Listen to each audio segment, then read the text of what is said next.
Müslüman dost, ey cavan dost, insanlar ödünü yitiripdir bu zamanda.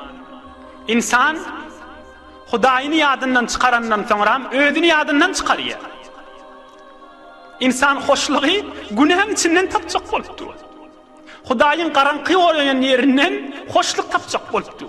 Hudaýyň garanky den ýerinden ýakçylyk tapjak bolupdy. Aham näme diýär?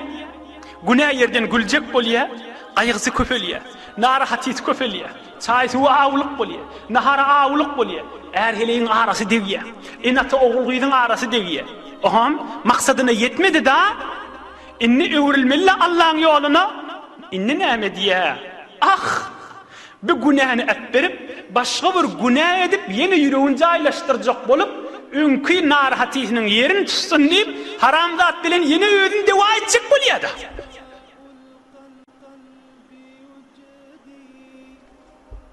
Meselen bir haram kepleşýäni varmış, haram sataşýany varmış, wefa görmeýär, nikah da ýok.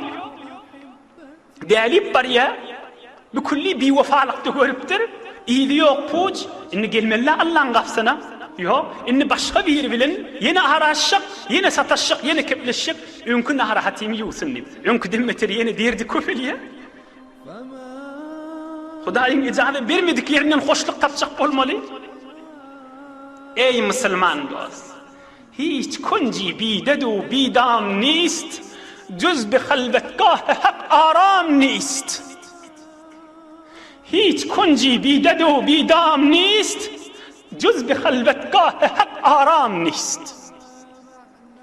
Hudaýyň gapsyndan başga ýerde, Allah Taala'ny çağırmakdan başga ýerde, öz eýämizi çağırmakdan başga ýerde, beyik Allah'ın mehabbetinden ve rizayetinden başka yerde mutmain bol, hiç vakt hoşluk insanın tamam arameşi tafılamaz. Hiç kunci bidedu bidam nist, her deşvehir, her yana var.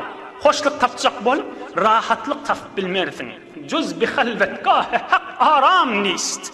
Fakat Allah'ın halvetgâhe, yuş açıktan içinden, ya Rabbi, ya Allah diye keyif edersin.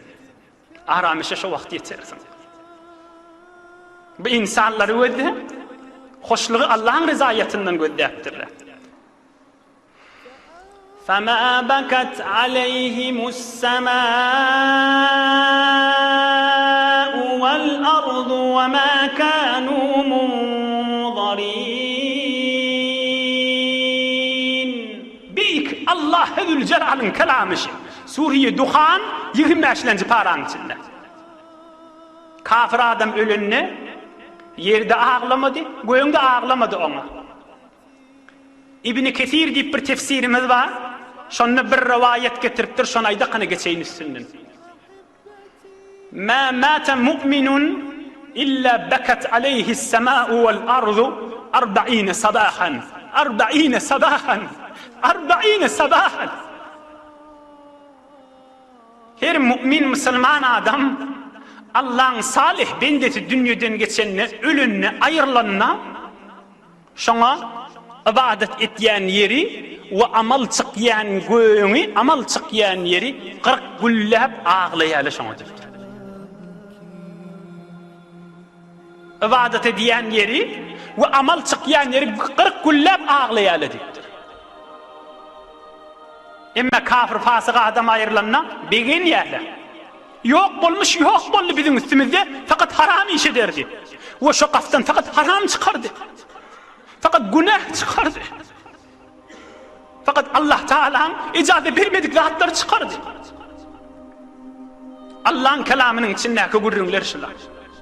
Hudaýyň rızayetinin içinden tapsak, Hudaýyň rızayetinin içinden hoşluk gözledip, Hudaý biz bilendir, yer göň, ay gün, yıldız, öspüren yel, hemmesi sana hoştur. Emme Hudaý Taala'nın gaharı gelse, yer göň, ay gün, yıldız ve Hudaýyň dostları hemmesi gahardadır. Ey mümin Müslüman doğan, şuurun deslap aytýanyň özüne o soňram siz dogollara hakykat bir nasihat gurrun elbetde saklamak gerekdir.